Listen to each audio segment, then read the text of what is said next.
Hello दोस्तों, स्वागत है आपका सरस्वती इंस्टीट्यूट में। दोस्तों, जैसा कि आप स्क्रीन पर देख रहे हैं कि विटामिन का ये टॉपिक आपके लिए बहुत बहुत इम्पोर्टेंट होने वाला है, क्योंकि ये टॉपिक किसी भी एग्ज़ाम में आप बैठते हैं और अगर साइंस का पोर्शन उसमें पूछा जाता है तो ये टॉपिक आपके लिए बहुत बहुत इम्पोर्टेंट होने वाला है। तो वीडियो को बिना स्किप के देखेगा और वीडियो को लाइक शेयर ज़रूर कर लीजिएगा। यहाँ से देखिए, एक नंबर आपका ज़रूर पूछा जाता रहता है कि विटामिन से एक क्वेश्चन तो बनता ही बनता है। ये इसकी मोस्ट इम्पोर्टेंट क्विज़ भी है इसमें, और इसके डिटेल्स के बारे में भी मैंने बताया है। तो याद रखिएगा, आपको वीडियो को पूरा देखना है, और आपने चैनल को सब्सक्राइब नहीं किया है तो चैनल को सब्सक्राइब ज़रूर कर लीजिएगा, क्योंकि ऐसे छोटे छोटे टॉपिक जिन्हें आप ध्यान नहीं रखते हैं वो टॉपिक इम्पोर्टेंट होते हैं और एग्ज़ाम में पूछ लिए जाते हैं। तो उन्हीं टॉपिक से संबंधित मैं वीडियो आपको देती रहूँगी। चलिए देख लेते हैं पहले विटामिन की डिटेल्स क्या है और विटामिन के बारे में क्वेश्चन क्या क्या बनते हैं। विटामिन की खोज लूनिन द्वारा की गई थी तथा विटामिन का नामकरण सी फक द्वारा 1912 ईस्वी में किया गया था। तो याद रखने वाली बात है कि खोज किसने की, तो लूनिन नाम के एक वैज्ञानिक थे, इन्होंने विटामिन की खोज की थी। और नामकरण किसने किया था, तो सी फक ने 1912 ईस्वी में विटामिन का नामकरण किया था। सेकंड पॉइंट है, विटामिन का निर्माण शरीर में नहीं होता है। ये भी याद रखने वाली बात है, क्योंकि हमसे पूछेंगे घुमा के कि विटामिन का निर्माण शरीर में होता है, तो हमको याद रखना है कि विटामिन का निर्माण शरीर में नहीं होता है। और थर्ड पॉइंट है, विटामिन बी और सी जल में घुलनशील तथा विटामिन ए, डी, ई और के वसा में घुलनशील विटामिन हैं। इनकी एक ट्रिक भी मैंने बनाई है, वो ट्रिक भी मैं आपको बताऊंगी। वो ट्रिक भी आप उस ट्रिक से याद रख सकते हैं कि कौन कौन से विटामिन जल में घुलनशील हैं और कौन कौन से वसा में घुलनशील विटामिन हैं। तो याद रखिएगा, पहले ये तीनों पॉइंट ही याद रखने वाले हैं कि लूनिन नाम के व्यक्ति थे, इन्होंने विटामिन की खोज की थी और नामकरण किया था सी फक ने। और विटामिन का निर्माण शरीर में नहीं होता है, और विटामिन बी और सी जल में घुलनशील होते हैं, और विटामिन ई, डी और के ये वसा में घुलनशील विटामिन हैं। तो इनकी ट्रिक मैं आपको दिखा देती हूँ क्या है। दोस्तों, ये ट्रिक देखने से पहले अगर आपको वीडियो अच्छी लगे तो वीडियो को लाइक ज़रूर कर दीजिएगा और चैनल को सब्सक्राइब ज़रूर कर लीजिएगा। चलिए इनकी ट्रिक देखते हैं। इस ट्रिक से आप कभी भी भूलेंगे नहीं कि कौन से विटामिन जल में घुलनशील हैं और कौन से वसा में घुलनशील हैं। मैंने तो इसी ट्रिक से याद किया है, तो मैं कभी नहीं भूलती, और आप भी इसी से याद कीजिएगा तो आप भी कभी नहीं भूलेंगे।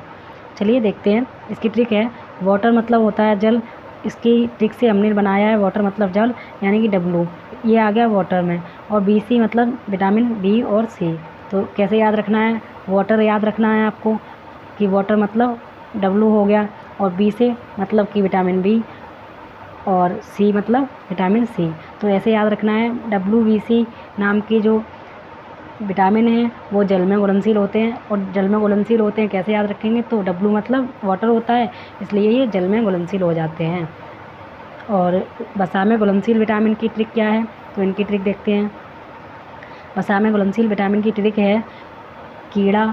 तो कीड़ा कैसे याद रखेंगे, ये देखिए, के, ई और डी और ए, ये होगा कीड़ा। ठीक है, ये विटामिन आपके वसा में घुलनशील होते हैं। कैसे याद रखेंगे, ए, डी, ई और के ये क्रम से हो गए, और हम अगर ट्रिक बनाएंगे तो ये हो जाएगा कीड़ा। कीड़ा याद रखना है, के, ई, डी और के।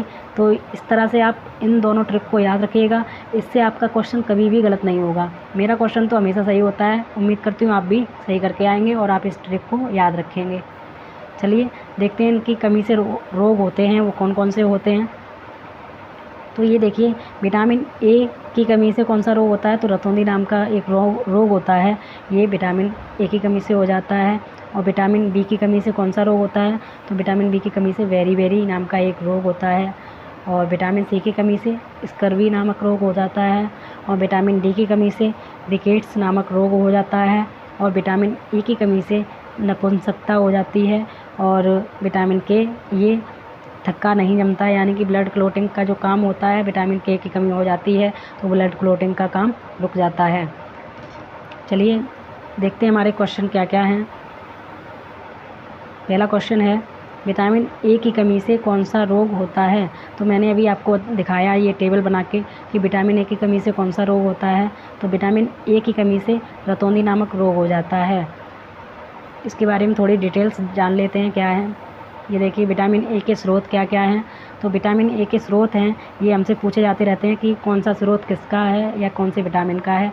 तो याद रखिएगा, गाजर, आम, पपीता, मछली, यकृत का तेल और जो होती हैं इनमें विटामिन ए पाया जाता है। अगर इनकी पूर्ति होती रहे हमारे शरीर में तो विटामिन ए की कमी हमारे शरीर में कभी नहीं हो। इसलिए याद रखिएगा, आपसे अगर पूछा जाता है कि विटामिन ए के स्रोत क्या क्या हैं तो आप बताएंगे गाजर, आम, पपीता और मछली के यकृत का तेल, ये विटामिन ए के उदाहरण हैं या स्रोत हैं। सेकंड क्वेश्चन क्या है?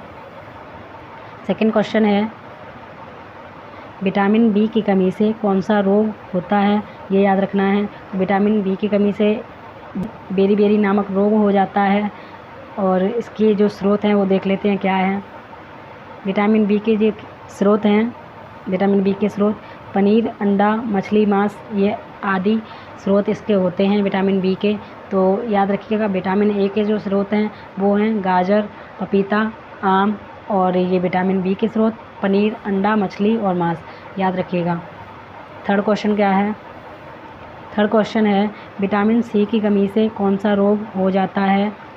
इसका करेक्ट आंसर है स्कर्वी नामक रोग विटामिन सी की कमी से हो जाता है। इसकी डिटेल्स देख लेते हैं क्या हैं। तो ये देखिए, विटामिन सी के स्रोत हैं, ये कौन कौन से हैं? तो आंवला, नींबू, टमाटर, हरी पत्तेदार सब्जियां इत्यादि, ये विटामिन सी के स्रोत हैं। और इसका जो नोट पॉइंट है वो क्या है?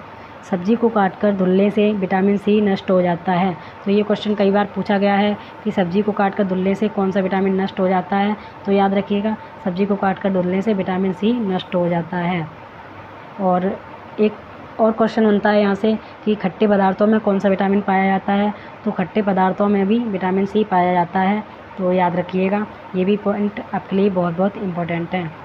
नेक्स्ट क्वेश्चन है, विटामिन डी की कमी से कौन सा रोग हो जाता है? तो इसका करेक्ट आंसर हो जाएगा रिकेट्स नामक रोग होता है, ये विटामिन डी की कमी से हो जाता है। इसकी डिटेल्स देख लेते हैं क्या है। ये देखिए, विटामिन डी के जो स्रोत हैं वो हैं, सबसे बड़ा स्रोत इसका माना जाता है सूर्य का प्रकाश। ये क्वेश्चन बहुत बहुत इंपॉर्टेंट है कि सूर्य का प्रकाश किसका स्रोत है? तो विटामिन डी का स्रोत है। मक्खन, अंडा आदि ये विटामिन डी के स्रोत हैं। सबसे ज़्यादा पूछा जाता है क्वेश्चन तो यही पूछा जाता है कि सूर्य का प्रकाश किसका स्रोत है? तो विटामिन डी का स्रोत है। और विटामिन डी को सनशाइन विटामिन कहा जाता है क्योंकि जो सूर्य की रोशनी होती है, यानी कि सूर्य से जो निकलने वाली धूप होती है, और इसी को सनशाइन विटामिन कहा जाता है, याद रखिएगा। ये दोनों ही पॉइंट आपके लिए बहुत बहुत इम्पोर्टेंट हैं। चलिए देखते हैं नेक्स्ट क्वेश्चन क्या है। नेक्स्ट क्वेश्चन है, विटामिन ई की कमी से कौन सा रोग हो जाता है? तो इसका करेक्ट आंसर है विटामिन ई की कमी से नपुंसकता नामक रोग हो जाता है, याद रखिएगा। और इसके स्रोत देख लेते हैं क्या क्या हैं। इसके स्रोत हैं, विटामिन ई के स्रोत तेल, सोयाबीन, अंकुरित अनाज आदि इसके स्रोत हैं। यानी कि ये विटामिन ई जो है, इससे तेल, सोयाबीन और अंकुरित अनाज को खाने से विटामिन ई की पूर्ति की जा सकती है। और ये देखिए नोट पॉइंट क्या है, तो विटामिन ई को ब्यूटी विटामिन कहा जाता है। ये भी मोस्ट इम्पोर्टेंट पॉइंट है कि विटामिन ई को ब्यूटी विटामिन कहा जाता है। और सनशाइन विटामिन कैसे कहा जाता है? तो सनशाइन विटामिन कहा जाता है विटामिन डी को। और किसी भी सब्ज़ी को धुलकर काटने से या धुलकर बनाने से कौन सा विटामिन नष्ट हो जाता है, इसका आप आंसर देंगे कमेंट में। चलिए देखते हैं नेक्स्ट क्वेश्चन क्या है। तो नेक्स्ट क्वेश्चन है, विटामिन के की कमी से कौन सा रोग हो जाता है? तो विटामिन के की कमी से कौन सा रोग हो जाता है? इसका करेक्ट आंसर है रक्त का थक्का नहीं जमता है। अभी मैंने आपको बताया था कि ब्लड क्लोटिंग इसको इंग्लिश में बोलते हैं। ब्लड क्लोटिंग नहीं होती है, रक्त का थक्का नहीं जमता है, जिसकी विटामिन की कमी हो जाती है। तो आप देखते हैं कभी किसी के चोट लग जाती है तो ब्लड बहता ही रहता है, इसका मतलब उसमें विटामिन के की कमी होती है। अगर ब्लड क्लोट हो जाता है यानी कि जम जाता है तो उसमें विटामिन के की कमी नहीं है। तो आज की ये वीडियो यहीं पर समाप्त होती है। उम्मीद करती हूँ आपको ये वीडियो पसंद आई होगी, कंटेंट पसंद आया होगा।